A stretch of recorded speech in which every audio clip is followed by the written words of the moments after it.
just received this Skyliner, so you have that now in your email. So we'll look over birthdays and anniversaries later. Anybody have health and welfare?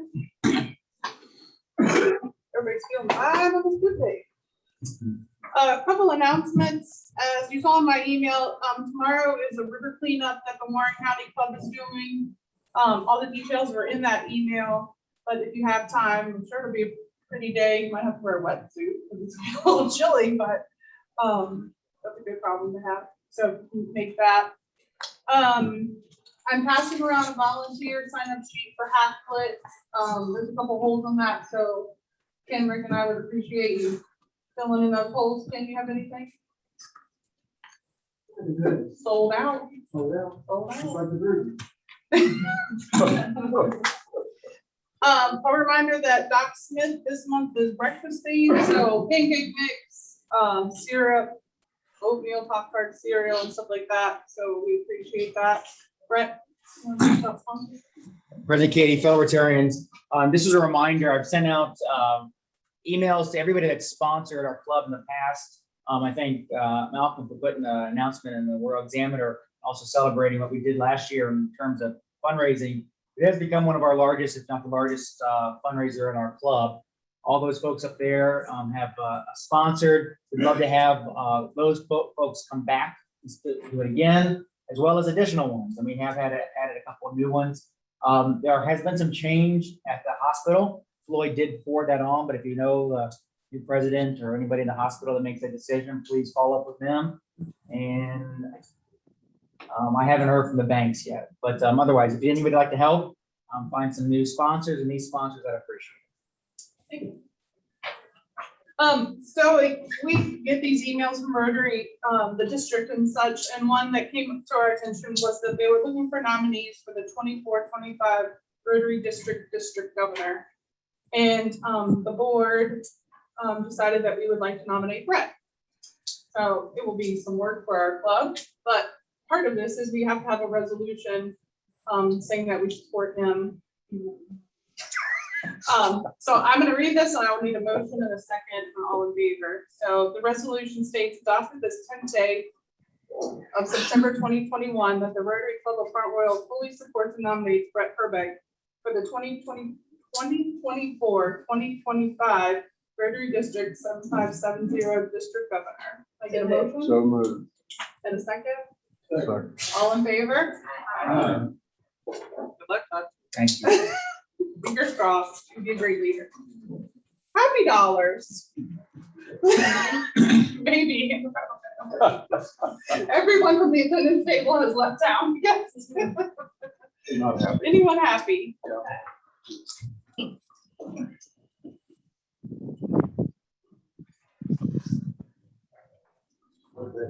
A couple weeks ago, I announced that Shenandoah Valley Unitarians were raising money for the cheerleaders. We raised the money within a week, and they got new uniforms. So we're pulling the figures today. So watch our Facebook and see if we're fun. Thank you again for your sponsors. That dollars is for we sold out on the golf tournament, and it's very stressful on the short tables. We actually sold that and sold maybe the team or so over. So, but anyway, I'm so happy that the lunch stuff got 17 now. So yeah, for sure. I am really excited that we have a really cool, fun project coming soon that I realize about. Yeah. All right. We met this morning about our storybox project that we're doing with the Rotary Grant, and just can't wait. It's going to be at Eastern Park, so you're so excited for that. Yeah. How about those cookies last week? All over. So excited. Yeah.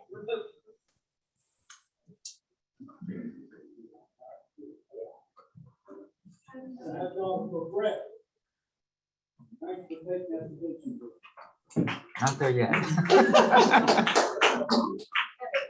Happy dollars for just a great week, and glad to see the cooler temperatures come and see faces we haven't seen in a while here.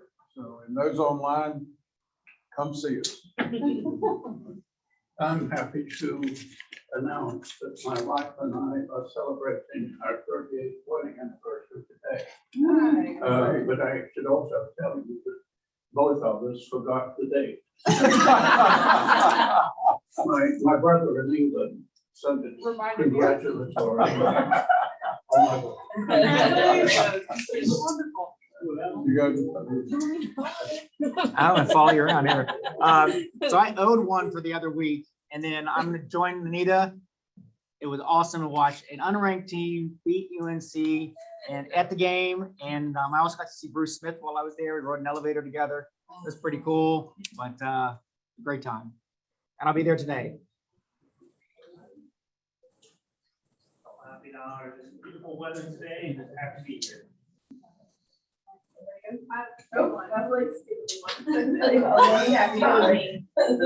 are, as far as the 20th anniversary of September 11th, we're having a home expo at the fairgrounds. At 12 o'clock, we will be honoring the first responders. So we're super excited to have new fire chief and someone from every division of our first responders will be there at 12 for us to have a little show. So we love you guys to come out. We've got a big upcycle. We've had a ton of donations from pillow suits, mattresses, all kinds of stuff. Brand new mattresses. And we have a lot of vendors, everything from staging berries, a lot of nonprofits will be there as well. So we'd love for you guys to come out and move forward. All far up there. Anybody else? Attendance report. I'll give you time to walk. She's meandering. All my jobs in Rotary, I've never had this one. So, as far as I can tell, there's 22 in person and 4 guests. And there's 23 in person because here comes Jared. And, oh, we have some guests. Sorry about that, probably. Anita has a guest. Yes, and I have a presentation as well. You all may remember last year, Martha was here from Peru. She's in a Rotary Club. I got a letter from her Rotary Club that she wants me to read, and then she has a presentation for you, Kate. Dear Miss Katie Toole, President of the Rotary Club of Front Royal, on behalf of the members of the Rotary Club Nuevo Chimbote, that I am honored to preside, I am writing to your worthy presidency to greet you, our most cordially, and through you to greet each other, one of the members of your Rotary Club. A little bit disjointed English. It was translated. Through this letter, we introduce our partner and Macarena. She is the president of their administration of their club. CR Martha Vasquez Pino, who is on vacation in the town of Virginia, Front Royal, and will be visiting you at your Rotary meeting this Friday as a token of cordiality and friendship. Our club is new. She told me they have 13 members, and it's only been instituted for the last 3 years. In the district of Nuevo Chimbote, province of the Santa Department of Ancash, Republic of Peru, we belong to the government of District 4465. As you can see, we're a fairly young club with many wishes to serve our community. And for this reason, knowing a traditional club like yours is a way for us to get to know international Rotarians better and to foster friendship between our members, for which we are very grateful. We hope to maintain this important relationship, and we take the opportunity to offer you our friendship and that of our entire membership, as well as to express the feelings of our most distinguished consideration. And it's signed by Cesar Amoro Ravello Lazaro, who is the president of Martha's Club. So we've been corresponding through Facebook. English is very little, and my Spanish is very little. So we use our phones to type in what we want to say, and it translates for us. And thank goodness we had Eric and Emily at our table that speak wonderful English. But anyway, come on up, Martha. You have a presentation for Katie. Thank you. And here's a flag from our club. Thank you. Thank you. Yeah, look at me here. Here. Come on, Anita. You can- Okay. Thank you.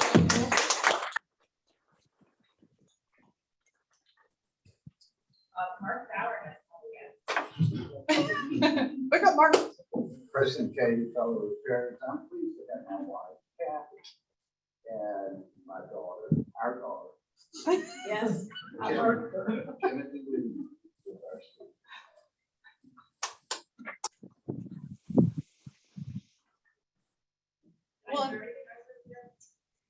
Check plus. On that note, I'm gonna invite Jenna up here. She's our speaker today. And as you just learned, she is Mark and Kathy's daughter. And she's gonna give us a little info.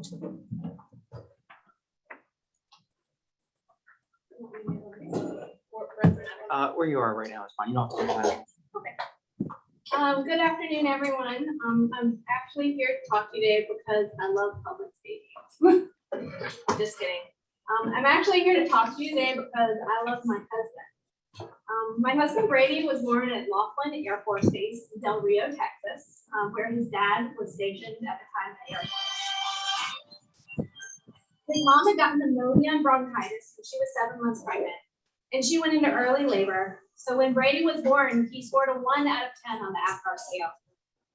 He, along with my mother-in-law, were life flighted to a larger hospital, and my father-in-law was told that they would both likely pass away.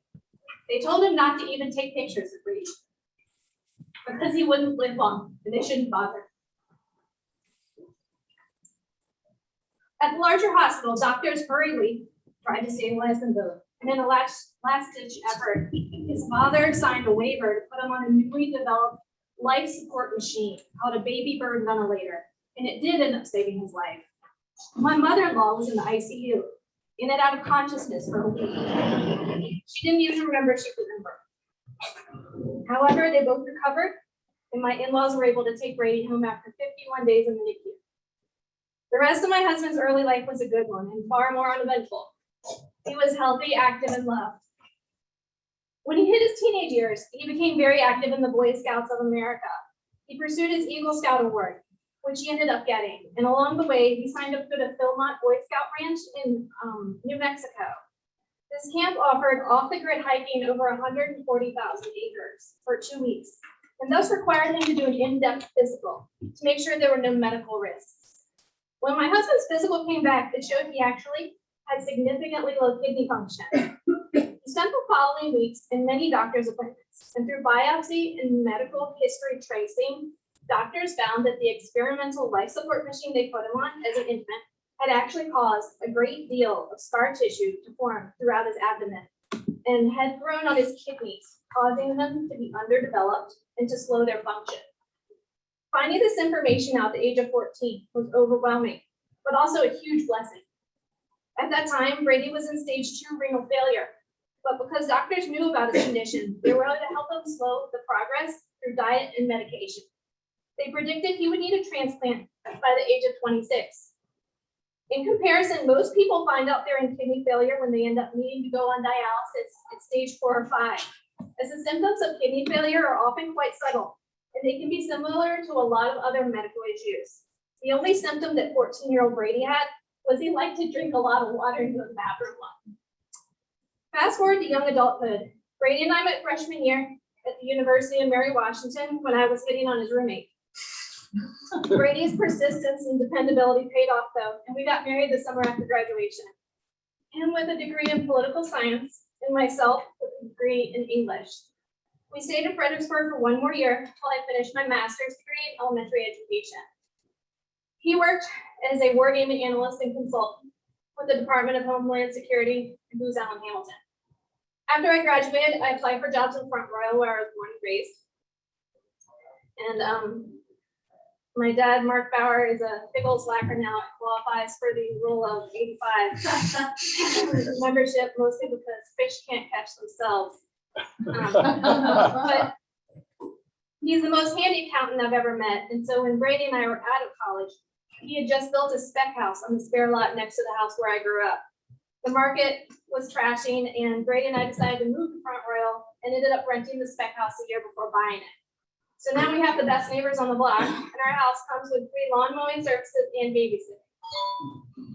A few years into my teaching career as a kindergarten teacher at Ressie Jeffries Elementary School, Brady's routine lab work came back and showed a significant decline in his kidney function.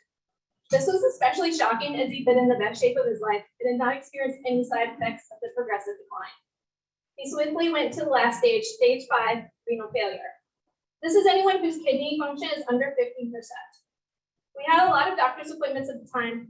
We met with a dialysis coordinator and learned about what to expect should he need to go on dialysis. We then decided between the many excellent hospital systems in the area to have him registered at Fairfax and Nova for the transplant list. I want to talk for a minute about transplant lists because there's a lot people don't know about them. Anyone who has a kidney function of under 20% may register with a transplant center. Although regulations are changing, typically you can only register nationally with one transplant center to avoid people registering from multiple places outside their region. Because hospital transplant lists only deal with deceased donor kidneys, you have to be ready at the hospital within a few hours for a transplant if you get called. Many people think living donor kidneys are found this way through the list, but this isn't true. There's no database for living kidney donors that I'm aware of in the US. The only way to find a living kidney donor is to do it yourself, which is a shame because transplant success rates are around 98% at 1 year post-procedure, and donor complications are rare. When initially listed, Brady had a significant amount of lab work done and imaging. This is done for every person annually to keep their medical history up to date. Right away, we started screening Brady's family members to see if anyone was a match. His mom and his sister were not, but his father was a perfect match. It was a huge relief to know we would not have to look any further at that time. Now that we knew my father-in-law was a match, the next step was to decide on when to do the transplant. Our goal was to do a pre-dialysis transplant. Having a transplant done before a person needs dialysis has significantly better outcomes, especially with a live donor. At that time, Brady's kidney function had dropped so significantly, doctors thought he would need a transplant within that year. There are 3 big factors that doctors look at when deciding to do a transplant. The first one is GFR, which stands for glomerular filtration rate. This is the kidney function. For a healthy young person, this could be about 100 or even 150. For kidney failure, that magic number is 15% function. This does decrease naturally with age. The elderly often have a GFR of about 70. The second is creatinine clearance. This is how much creatinine is leaking from your kidneys into your blood, and the higher the number, the worse your kidneys are doing. The average person's creatinine should be under 1.35. The third factor to determine when you need a transplant is all the other lab work numbers combined with how a person feels. People in end-stage renal failure have to carefully watch their diets for too high or low sodium, high potassium, high uric acid. Diet's especially important and can feel very limiting and counterintuitive, such as don't eat too much meat or leafy greens, no white potatoes, no sweet potatoes, no tomatoes, bananas, avocados, shellfish, or seafood. But you get to eat lots of white bread and cheap cereal because it's good for you. This is because kidneys have a hard time processing whole grains. The how you feel part of this third factor is very individual. Symptoms of end-stage renal failure are typically loss of appetite, nausea and vomiting, fatigue and weakness, sleep problems, change in urination, decreased mental sharpness, swelling in the feet and ankles, chest pain and shortness of breath from buildup of fluid, high blood pressure, and foam in the urine. If these things are beginning to happen in someone combined with poor lab values, this would be an indicator it might be time for a transplant. I found the most interesting thing to me about kidney transplants is just because a person is in failure, at 20% function or less, does not mean they need a transplant right away. It's very much an individual decision. And some need a dialysis or transplant at 18%. Some need them at 10. Brady's doctors have discovered he's entirely unpredictable. Because his kidney failure is not from disease, but instead from scar tissue, doctors are always playing a guessing game with him and are often wrong. I said before, doctors thought he'd need a transplant at age 26. His kidneys did land him in renal failure then, but he actually hasn't needed a new kidney until now, age 36. He's not almost 10 years longer than predicted, still in renal failure without needing dialysis. In that time, he's worked hard to have a successful career, first with the Department of Homeland Security, and now the past 5 years with Sony International as a project manager with their cybersecurity team in Herndon. We have also in that time had 2 beautiful, smart, and quite wild children. It was a surprise to us to find out that one of the things kidney failure can impact is fertility. Because of that, we had to do IVF to have Reagan, who's now 7, and Hudson, who's 4. This was hard on me physically, but it was challenging for Brady mentally, because at that time, he felt his physical issues were now being passed along to me. But I would, of course, do it all over again, just the same, because I knew when we got married, we would face these challenging medical issues, but I knew we were stronger together and could overcome them. We've been fortunate enough that when Reagan was 3, I was able to take a break from teaching and stay home with her full time. I now homeschool Reagan for 2nd grade and Hudson for preschool, and I feel really blessed to have the opportunity and the support to do so. Brady is a really involved father. Reagan was medically complicated during pregnancy, birth, and early childhood. And I always wanted to have a few kids, but after her, I wasn't so sure.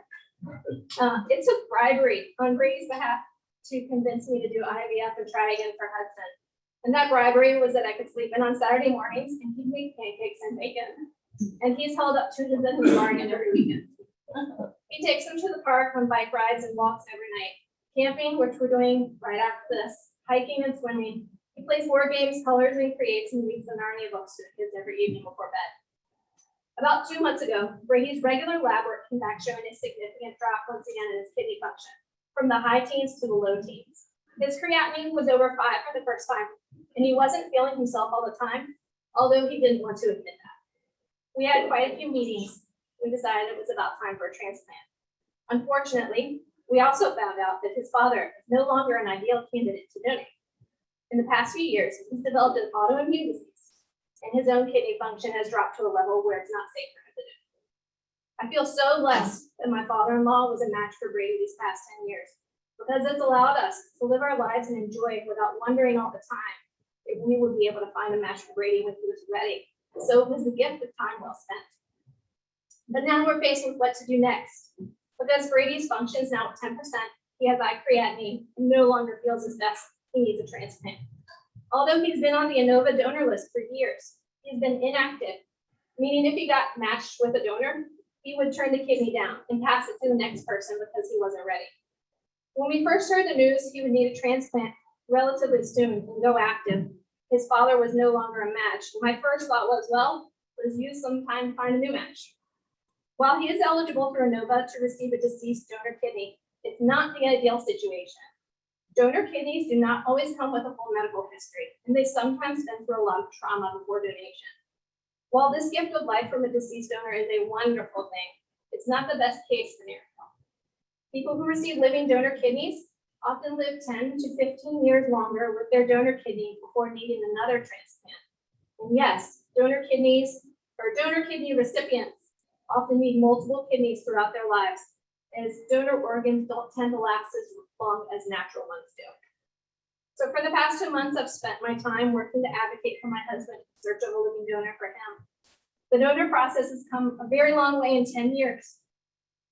It starts by the possible donor reaching out to a living donor coordinator. The coordinator gets a medical history through questionnaire and asks them to monitor their blood pressure regularly. They have to complete blood work at their local lab, and if the possible donor meets all these requirements, they're asked to come to ANOVA for a one-day appointment, where more in-depth lab work is done. Chest x-ray, abdominal CAT scan, EKG, and a meeting with the nephrology and surgical team. The ANOVA team then ranks the kidney on a scale, which includes things like age, race, and antibodies. If everyone decides on that, based on that meeting, it's a good match, the only thing to do is to schedule a transplant. One of the very reassuring things I learned about living donors is that anyone who donates a kidney is eligible to be placed immediately at the top of the list to receive a deceased kidney if at any point in their lifetime they need a new one. However, the chances of this happening are rare, and they have no more likelihood of needing a new kidney than anyone else. For Brady's transplant, we're specifically looking for a healthy person less than 45 years of age with a BMI of less than 35. During the transplant, the donor would have laparoscopic surgery to remove one of the kidneys through an incision in the belly button. The typical hospital stay for them is 2 to 4 days, with many returning to work in 2 weeks or less and being able to resume all activities in 4 to 6 weeks. There are no medical expenses associated with kidney donation.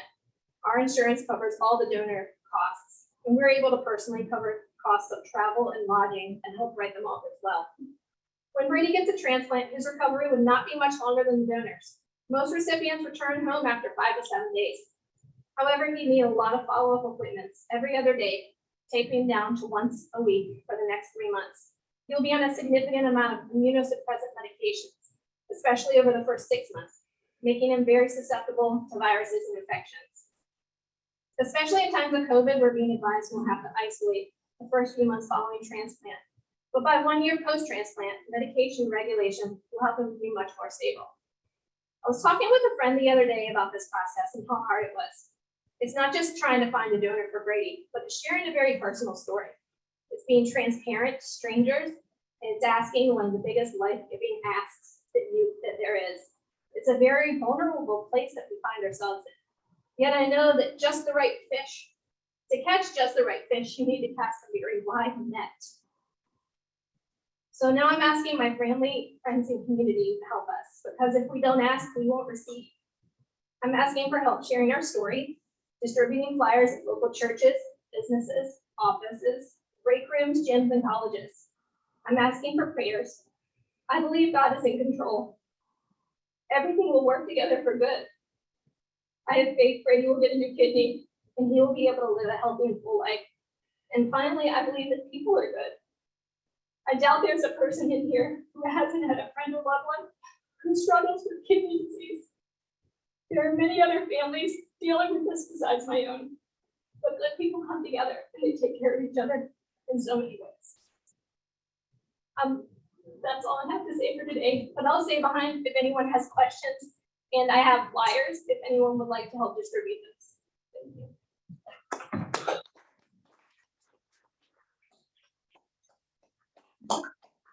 Thanks, Jenna. You want to answer questions now or usually later? I'll answer questions. Anybody have any questions? I'm not an expert on kidney disease, but I've learned a lot.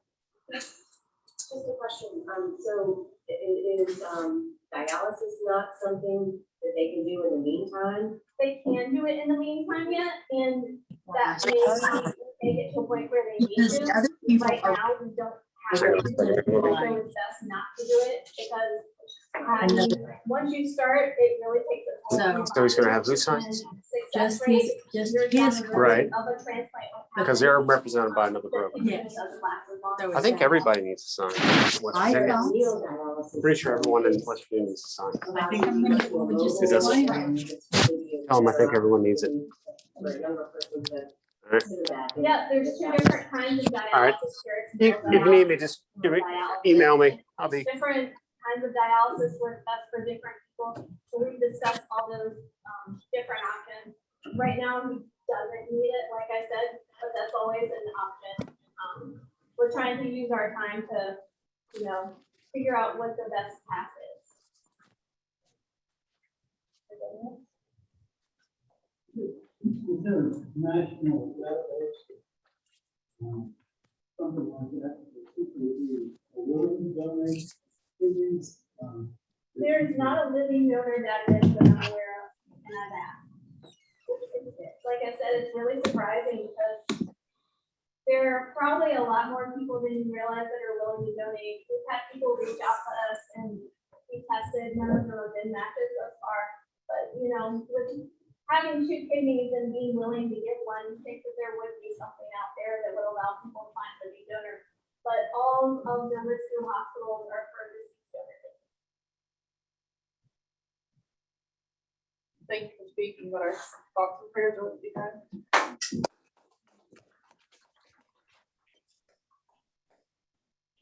$50 food tickets, $5. Last 3 are $290.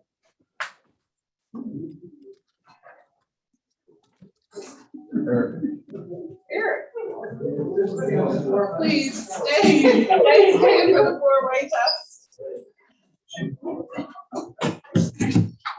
Things we think, say, or do. First, is it the truth? Second, is it fair to all concerned? Third, will it build goodwill and better friendships? And fourth, will be beneficial to all concerned. Enjoy the wonderful weekend.